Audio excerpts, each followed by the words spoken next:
संत Dnyaneshwar check संत ज्ञानेश्वर महाराजांच्या पालखी प्रस्थान सोहळ्याला अवघे काही तास शिल्लक राहिले आहे आणि जी तयारी आहे ती तयारी सध्या पूर्ण होताना आपल्याला पाहायला मिळते। माझ्या पाठीमागे तुम्ही पाहू शकता की कशा प्रकारे संत ज्ञानेश्वर महाराज पालखी प्रस्थानासाठी जो रथ आहे तो रथाची ती तयारी आहे ती खरं तर पूर्ण केलेली या ठिकाणी एकंदरीत पाहायला मिळते।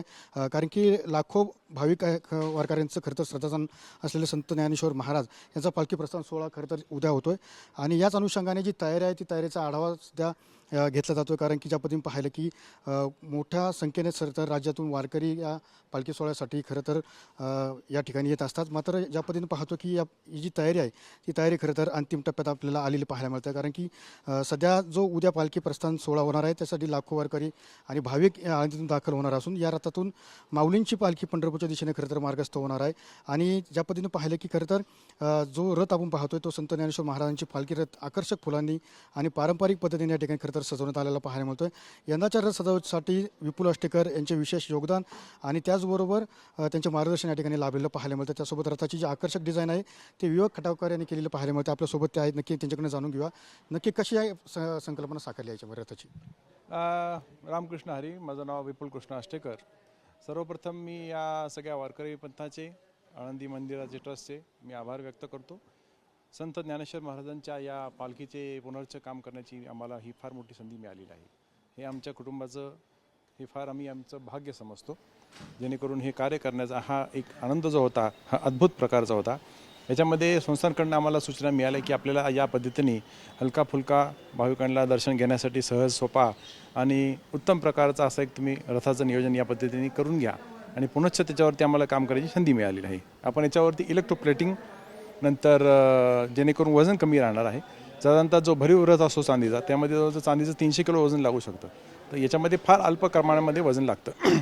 फक्त याला नंतर आपण लॅकर कोटिंग आणि त्याला मेंटेनन्स दरवर्षी त्याला करावा लागतो, हीच याच्यामध्ये फक्त काळजी घ्यायला लागते। आणि या पद्धतीने याची जे नक्षीकाम केलेलं आहे त्याच्यामध्ये मंदिराचे सगळे देखावायचे जे शुभचिन्ह आहेत त्याचा पुरेपूर याच्यात वापर केला लागेल। सुप्रसिद्ध खटावकर जे आपले मूर्तिकार आहेत त्यांचं याच्यामध्ये फार मोठं योगदान झालेलं आहे। नंतर याच्यामध्ये आपण सुरक्षेच्या दृष्टिकोनातून आम्हाला सूचना मिळाल्या की याच्यात बॅटरी बॅकअपचा हवे पाहिजे, नंतर जनसेटची व्यवस्था असली पाहिजे, नंतर कॅमेऱ्याचे CCTVचे फुटेज त्याला ठेवले पाहिजे। आणि वारीमध्ये असताना मोबाईलचे नेटवर्क कमी असल्या कारणामुळे तिथं आपण 2 वेगळ्या पद्धतीचे GPS एक इम्पोर्ट करून आपले माऊली भक्त श्री पाटील साहेब जे आहेत त्यांनी आम्हाला ते आणून दिले आणि ते आपण बसवलेत, जेणेकरून त्याच्यामध्ये 3-4 प्रकारचे आपण सिम कार्ड बसवू शकतो। म्हणजे आपल्याला प्रशासनाला जे रथाचं जे हे आहे लोकेशन आहे ते तुम्हाला वारंवार आपल्याला ॲक्युरेट मिळू शकतं। या गोष्टी आपण त्यामध्ये भरपूर साकारण्याचा प्रयत्न केलेला आहे। सोबत मूर्तिकार खटावकर सुद्धा आहेत। ज्या पद्धतीने पाहिलं की खरं तर तुम्ही डिझाईन करण्याचं काम या ठिकाणी केलं, ह्या वर्षी रथाची उंचीसुद्धा कमी केल्याची माहिती मिळते। रामकृष्ण हरी, खरं तर हा एक अत्यंत भाग्याचा असा क्षण आहे। परंपरेला धरून आध्यात्मिक आणि धार्मिकतेचा अभाव ह्या शिल्परचनेमध्ये तंतोतंत आणण्याचा अतिशय उत्तम असा प्रयत्न केला गेलेला आहे। पहिल्यांदा हा प्रयोग केला गेलेला आहे। इपॉक्सी पॉलिस्टर रेझिनमध्ये संपूर्ण डिझाईन तयार करून त्याच्यावर चांदीचं इलेक्ट्रोप्लेटिंग केलेलं आहे। KRA यांनी जी काही आम्हाला एक संधी उपलब्ध करून दिली की ह्या कामामध्ये आम्ही पूर्णपणे आत्मनिष्ठेने त्याच्यात काम करून जास्तीत जास्त कसं रेखीव आणि उत्तम काम करता येईल त्याचा तो प्रयत्न केलेला आहे। आपण जर ह्या रथावरचे डिझाईन्स पाहिले तर त्याच्यामध्ये स्पिरिच्युअली अनेक गोष्टी आपण त्याच्यामध्ये आणलेल्या आहेत। मंदिरावर ज्या काही शिल्परचना दिसत आहेत त्या ह्याच्यामध्ये आपण आणलेल्या आहेत। आपण जर नीट निरखून जर ह्या नक्षीकामाकडे जर पाहिलं तर माऊलींना आवडणारं तुळशीपत्र आणि ह्या तुळशीपत्राचे अलंकारिक असे डिझाईनचे सगळे फॉर्म आपण ह्याच्यामध्ये वापरलेले आहेत। ह्या संबंध ह्या अलंकारांमध्ये कुठेही मंदिरातल्या शिल्पांना धक्का न लावता जशीच्या तशी उभे तिथं प्रतिमा आपण साकारलेल्या आहेत। पुढच्या खांबांवर जय विजय आहेत, वर गरुड हनुमान आहे, कमानीवर चंद्र आणि सूर्य दाखवलेले आहेत, बाजूच्या कमानींवर पंचमुखी नागाचे फॉर्म आपण घेतलेले आहेत। मंदिरावरचं एक अत्यंत सुंदर असं शिल्प असलेलं अननसाचं ते देखील आपण इथं या रथावर साकार केलेलं आहे। दोन्ही बाजूच्या पॅनलवर जर आपण पाहिलं तर त्याच्यामध्ये आपल्याला वारीमध्ये जे रिंगण घेतलं जातं अश्वांचं ते दाखवलेलं आहे। पालखी नेतानाचा सोहळा आहे, तुळशी उन्नन डोक्यावर घेतलेली महिला दाखवलेली, वारकरी दाखवलेले आहेत। कळसाची जर रचना आपण पाहिलीत तर कळससुद्धा अत्यंत सुबक असे त्या पद्धतीने डौलदार असे ते केले गेलेले आहेत। जसं आपण माऊलींच्या मंदिराच्या कळसावर सोन्याचा कलश बसवला आहे तसं यावेळेला पहिल्यांदा आम्ही कळसाला देखील सोन्याचा मुलामा दिलेला आहे. आणि असा अत्यंत आधुनिक, परंपरेला धरून आधुनिकतेची जोड देऊन तयार केलेला हा रथ करण्याचं भाग्य आज आम्हाला मिळालेलं आहे.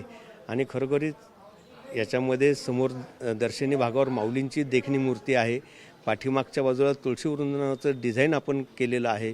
असा हा सगळ्या गोष्टींनी परिपूर्ण असं हा रथ तयार झालेला आहे. आणि उद्याच्या प्रस्थानाच्या वेळेला माऊलींची पालखी ज्या वेळेला ह्या रथातून जाणार पंढरपूरपर्यंत, असंख्य भाविकांना त्याचा दर्शनाचा लाभ मिळणार आहे. आणि एवढ्या गोष्टी सांगून मी माझ्या वाणीला विराम देतो. धन्यवाद. परंतु उंचीसुद्धा यावेळेस कमी केलेली, काय याचं नेमकं कारण आहे?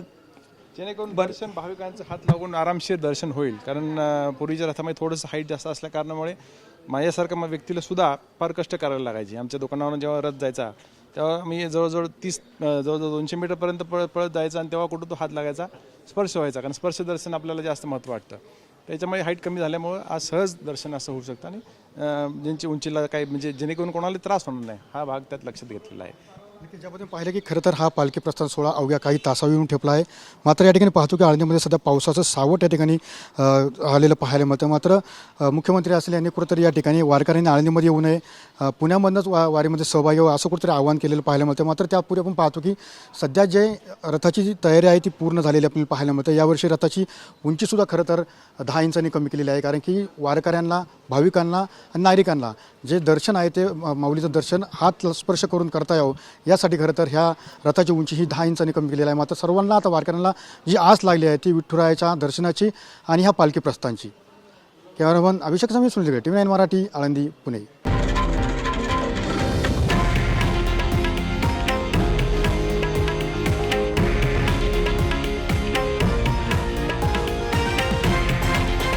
हे आहे देशातील नंबर 1 न्यूज नेटवर्क आणि आपण पाहत आहात TV9 मराठी, एकमेव.